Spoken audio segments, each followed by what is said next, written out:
Meus queridos irmãos, minhas queridas irmãs, iniciamos mais uma vez o nosso programa Testemunho de Fé. Aqui quem fala é o Padre Paulo Ricardo.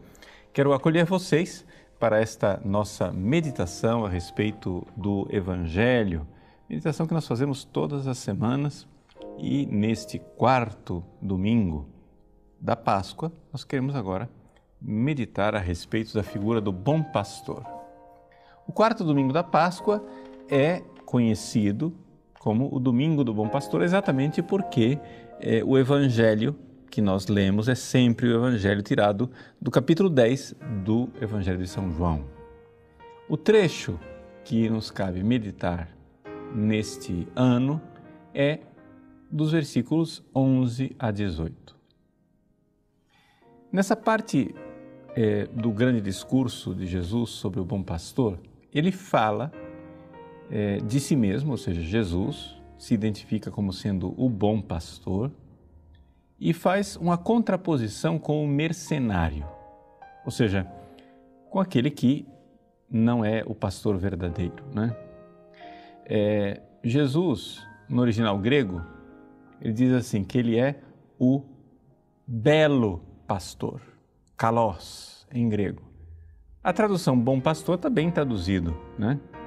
Por quê? Porque na língua mediterrânea, tanto no latim como principalmente no grego, essa coisa de belo e bom se confundem muito. Por exemplo, no italiano, ainda hoje, se você vai comer um bom prato de macarrão, eles dizem una bella pasta, né?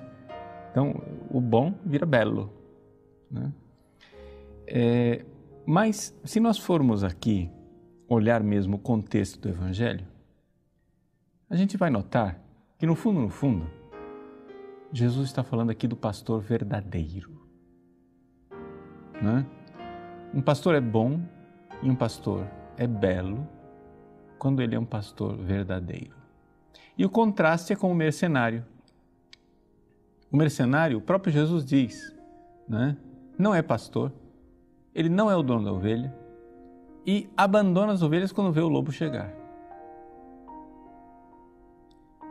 Por que isso? Porque a característica do mercenário é que ele trabalha por dinheiro, por interesse próprio. Então, nós vemos aqui que o pastor verdadeiro, que é Jesus, é o pastor movido pela caridade. Ninguém tem maior amor do que aquele que dá a vida por seus amigos. Vejam, se nós pensarmos bem na figura dos nossos pastores, ou seja, os ministros ordenados, padres e bispos, que são pastores das ovelhas de Deus, nós iremos ver como é que Jesus preparou, né, os seus bons pastores. Todos os apóstolos depois terminaram derramando o seu sangue como bons pastores, deram a vida pelas ovelhas, com exceção de São João, evangelista, que viveu o seu martírio aos pés da cruz de Cristo, junto com a Virgem Maria. Mas como foi que Jesus levou estes homens, né, inicialmente medrosos, que saíram correndo no Horto das Oliveiras, que negaram Jesus? Como é que ele fez para que estes homens se tornassem bons pastores e não mercenários? Bom, em primeiríssimo lugar, Jesus lhes serviu de exemplo. Ao morrer na cruz, nosso Senhor nos livrou de nossas misérias. Ali, o próprio São Pedro, que é o príncipe dos apóstolos, o primeiro dos apóstolos, ele nos recorda isso na sua primeira carta, no capítulo 2. No finalzinho do capítulo 2, ele diz assim, que Cristo padeceu por vós, deixando-vos exemplo para que sigais os seus passos. E aqui São Pedro está falando, claro, está falando com os seus fiéis, ele não está falando para padres e bispos. Mas é evidente que aqui o primeiríssimo que ele tem em vista ao falar disso aqui são os próprios padres e bispos, e ele mesmo. Né? Ele não cometeu pecado, nem achou falsidade em sua boca. Como que São Pedro deve ter escrito isso daqui? Ele que pôs falsidade na sua boca quando negou Jesus diante da empregada, da serva de Caifás. Eu não o conheço. Né? Aqui é quase que uma confissão. São Pedro está falando como ele não foi pastor, como ele foi mercenário, como ele fugiu diante do lobo, ali, na corte de Caifás.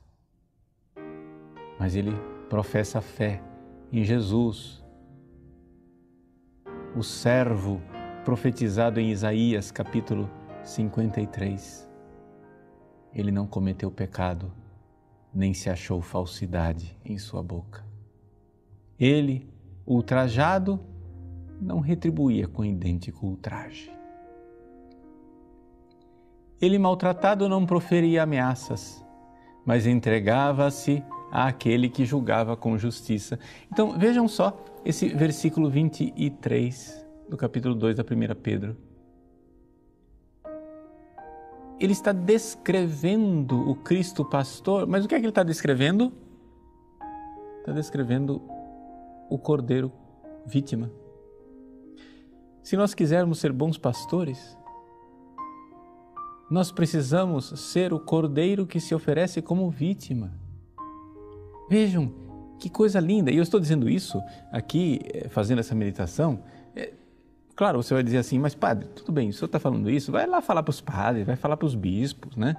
Para mim não, eu sou leigo, o que eu tenho a ver com isso? Bom, duas coisas. Primeiro, você tem a obrigação de rezar pelos padres e bispos para que nós sejamos aquilo que deveríamos ser, vítimas. Né? Como Cristo, bom pastor, foi o cordeiro imolado. Segundo, você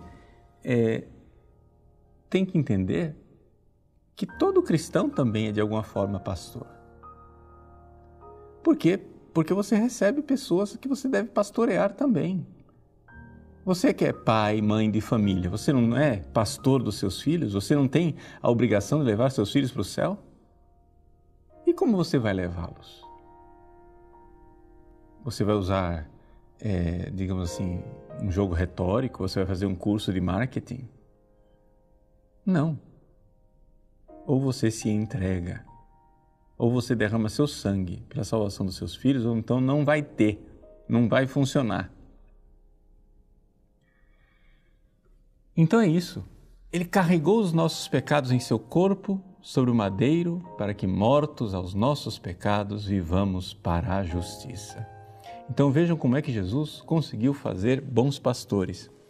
Ele morreu na cruz, para que, mortos para os nossos pecados, vivamos para a santidade. A palavra justiça aqui, né? É aquilo que nós entendemos por santidade. Mortos para o pecado, vivamos para a santidade. Ele morreu. Essa morte que nós vivemos no dia a dia, quando nós somos chamados a morrer para as nossas vontades, nossos caprichos, nossas veleidades, essas pequenas mortes, ou grandes mortes, né? Porque eu não sei que tipo de sofrimento você está passando na sua vida. Pode ser que seja grande, pode ser que seja pequeno. Mas essas mortes que nós as vivemos unidos ao Cristo sofredor, para que, mortos para os pecados, vivamos para a santidade. Por suas chagas fomos curados. Vós éreis como ovelhas desgarradas, mas agora retornastes ao pastor e guarda das vossas almas. Quando Jesus foi entregue aos seus algozes, se cumpriu aquela profecia, para que, golpeado, atingido o pastor, as ovelhas se dispersem. Sim, nós somos ovelhas desgarradas, errantes. E nós que saímos fugindo, não são só os mercenários que fogem, também as ovelhas fogem, desgarradas, assustadas, amedrontadas. Nós agora, olhando para a cruz de Cristo e para a glória da sua vitória de ressuscitado, nós somos atraídos e podemos retornar, né? Nos converter. Eratis enim sicutoves errantes, sed conversi estis nunc. Vocês eram como ovelhas errantes, desgarradas, e agora vocês se converteram, vocês voltaram para o pastor e guarda de vossas almas, para o pastor e bispo de vossas almas, porque a palavra que está lá no original grego é episcopos. O que é o episcopo? O que é um bispo? O episcopo, epi, sobre, scopein, ver, é o supervisor, é aquele que vê as coisas, ele está sempre olhando. Esse olhar providencial, bondoso, ele guarda nossas almas com um olhar. Isso é próprio do pastor. O pastor ele vai e conta as ovelhinhas uma por uma, está faltando uma. Ele está sempre olhando. Todo pastor tem que ser bispo, tem que ser episcopos, tem que supervisionar as ovelhas, tem que guardar. É o guardião. Com aquele cuidado. Então vejam como São Pedro, né, na sua primeira carta, mostra Jesus, o bom pastor. E quase que ele está batendo no peito e dizendo assim, puxa vida, que pastor miserável de meia pataca que eu fui, né? Então, é assim que nós vemos Jesus como grande exemplo, né? Ele deu-vos o exemplo, diz São Pedro, né? Dando-vos o exemplo, para que sigais os seus passos. Vamos seguir os passos do bom pastor. Nós éramos ovelhas errantes, perdidas, então vamos seguir os passos dele. Os passos do bom pastor é o seguinte, ele dá a vida. Quando São Pedro vai descrever o bom pastor, o que é que ele descreve? Ele descreve, né, o cordeiro. Aquele mesmo cordeiro do Apocalipse, né, que segue, as ovelhas seguem o cordeiro. Essa aqui é a ideia.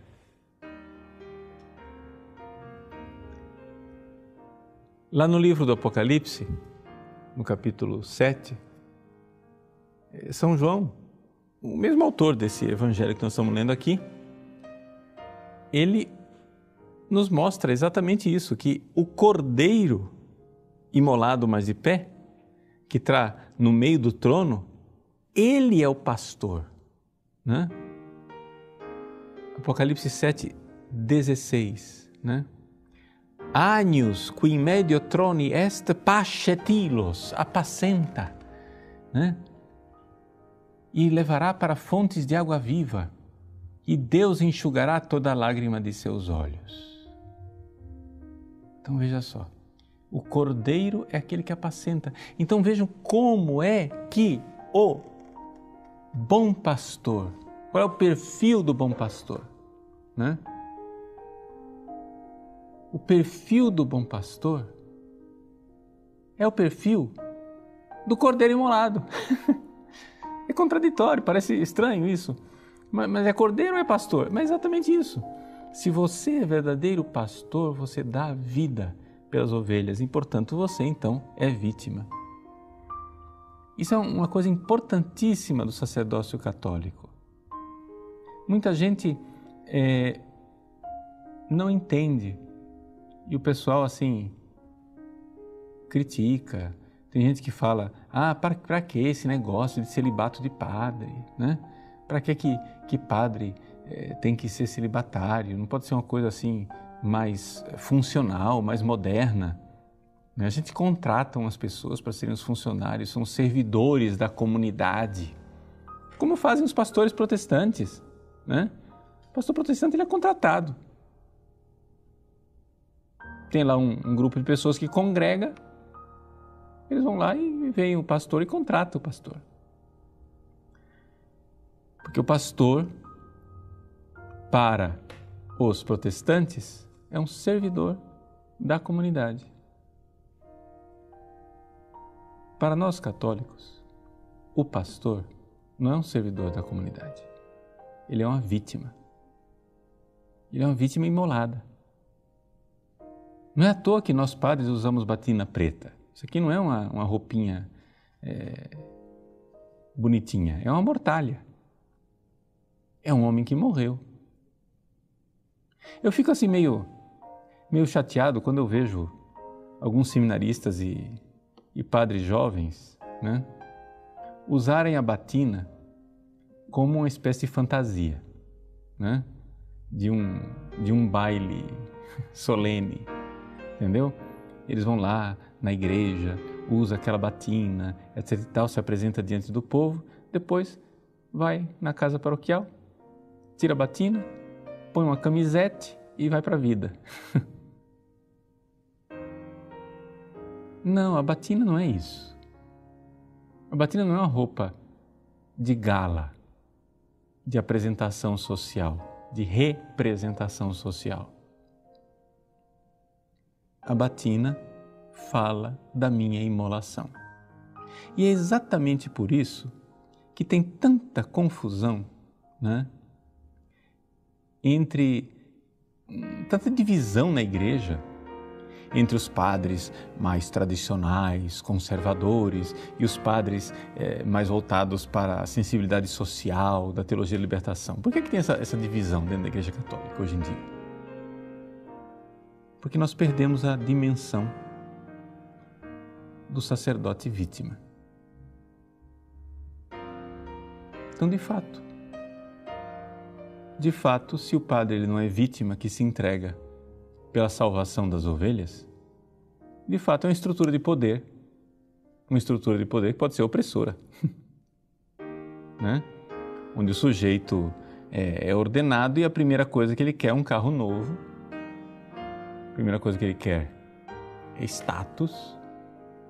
Então, de fato, aí o pessoal da crítica marxista, eles não têm razão, mas eles têm razões, ou seja, tem que criticar mesmo esses padres jovens que fazem do sacerdócio um status.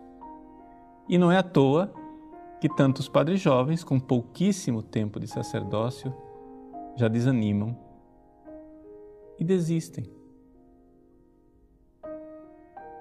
A razão é muito simples. Se você não está morrendo por ninguém, o sacerdócio não tem sentido. O sacerdócio católico perde o sentido. Por quê? Porque o padre é pai, não é isso? Não é assim que a gente chama padre? Padre quer dizer pai. E o que é um pai? Um pai é um sujeito que derrama o sangue dele para levar os filhos para o céu. A igreja é uma família.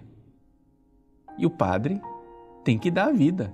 Porque, aliás, você que é leigo e é pai de família, você tem que dar a vida também, cara. O que é isso? Por que as famílias estão se desagregando hoje em dia? Porque o sujeito casa e daqui a pouco ele tá. E eu, como é que eu fico? Entendeu?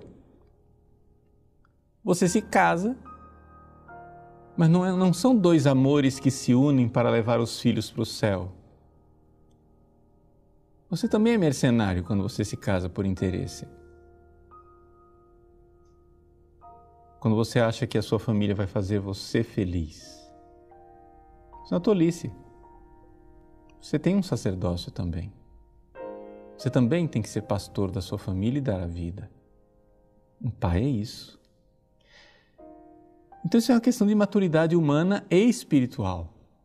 Nós temos que nos compreender como pessoas que entregaram a vida. Eu, como sacerdote, e você aí, leigo, me ouvindo, você tem que dizer isso de você mesmo. O que é um homem maduro? Um homem maduro é um pai. Ou seja, um homem que vive para os outros, que dá a vida para os outros. O que é uma mulher madura? Uma mulher madura é uma mãe. Ou seja, uma mulher que vive para os outros, que dá a vida pelos outros. Então, a gente tem que parar com esse dodóizinho, né? Essa coisinha de... Se a gente não é vítima de amor, sabe o que é que termina sendo? A gente termina sendo vitimista, né? Esse é o problema. A gente vai ser vitimista.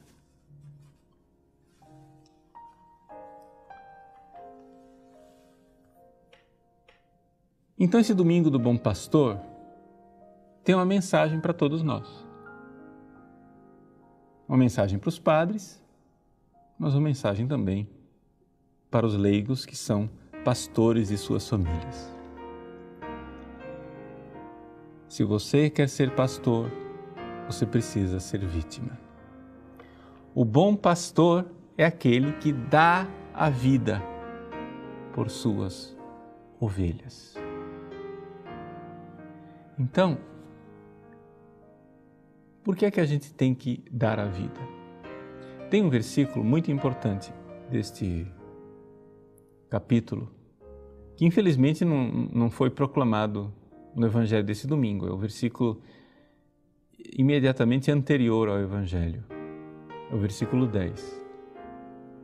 Jesus diz assim: eu vim para que tenham vida. Sim, é isto. Jesus veio para que nós tenhamos vida em abundância. Essa vida, lá no original grego, é zoé. Ele veio para nos dar a vida eterna, não é a vida biológica, tá? Porque o pastor, Jesus, dá a sua vida, ou seja, ele entrega a vida em sacrifício na cruz, mas a vida que ele entrega em sacrifício na cruz é a sua vida humana, né? Essa vida biológica nossa aqui. Ele se entrega em sacrifício. Mas para nos dar uma outra vida, uma vida com V maiúsculo, uma vida que é zoé, vida eterna. Agora, um mercenário vai fazer isso? Não é? Aliás, nem nós, dando nossas vidas por nossos filhos, vamos ser capazes de fazer isso. Nós temos que nos unir a esse bom pastor, porque essa vida eterna aí é uma graça. Então a gente se entrega, a gente se doa no amor. Então o diferencial aqui está no amor, gente. A coisa, né, está no amor, na entrega. Chegar a dizer, Ele me amou e se entregou por mim. Então eu preciso, se eu creio realmente nessa entrega, eu também preciso, né, me entregar por Ele, me entregar de volta. E a forma de eu me entregar para Jesus é bem concreta, é nos outros. É naquelas que são as minhas ovelhinhas, que Deus me confiou. Eu como padre e você como leigo, todos nós temos umas ovelhinhas para levar para o céu. A gente vai, se une ao Cristo na cruz, e aí o nosso sofrimento, que é tão inútil, tão ridículo às vezes, recebe uma eficácia que vem do céu. A vida plena. Quando a gente se une a Jesus, o nosso sofrimento estéril fica fecundo e gera a vida eterna. Se a gente não se une a Ele, aí tudo bem. É só derramamento de sangue inútil. Então vamos lá. Não desanimemos. Vamos nesse domingo do Bom Pastor nos entregar pelas nossas ovelhas. E quero aqui, sei que o tempo do nosso programa já se esgotou, mas eu não queria terminar esse programa sem dizer uma palavra para as mães espirituais que se entregam pelos sacerdotes como vítimas. Por quê? Porque se o sacerdote tem que ser vítima, para você conseguir que um sujeito egoísta como eu se entregue a Deus, tem que ter muita gente rezando. Então, tem muitas destas santas mulheres, né, que, seguindo o exemplo de tantas santas ao longo da história, se entregam como vítimas pelos sacerdotes. Então, quero concluir esse programa abençoando-as, agradecendo e dizendo um enorme Deus lhes pague por tudo, absolutamente tudo que vocês têm feito pelos sacerdotes. Vamos lá, não desanimemos, né?